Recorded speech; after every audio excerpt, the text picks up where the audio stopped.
Trauma comes in many forms: severe illness, an injury or an accident, a diagnosis, a terrorist attack, being mugged or robbed, being assaulted violently or sexually, uh, domestic violence, bullying, emotional abuse or neglect, being cheated on or betrayed in some way by someone you deeply care for, verbal abuse, abandonment, losing a job, losing a home, losing a loved one, racism, discrimination. The list goes on and on.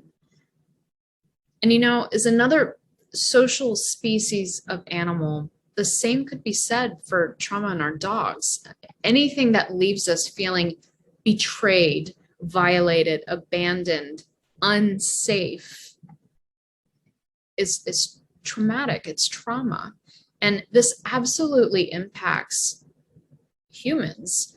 It impacts what we think, what we say, what we do, how we respond or react, how we interpret and filter information coming in, our ability to trust ourselves and others, our self-talk.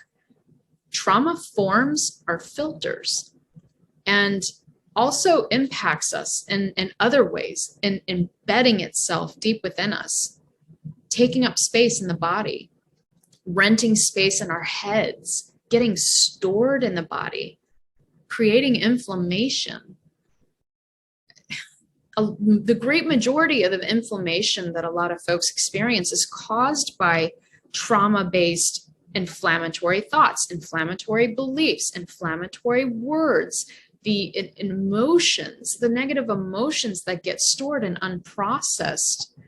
As the saying goes, the issues are in the tissues. Trauma becomes the wounds we carry around with us for years that kind of become our personal puppeteer, in a sense, pulling our strings behind the scenes and in the background.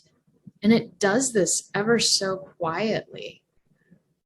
Trauma is the unsuspecting culprit behind the great majority of what's being referred to as mental health issues.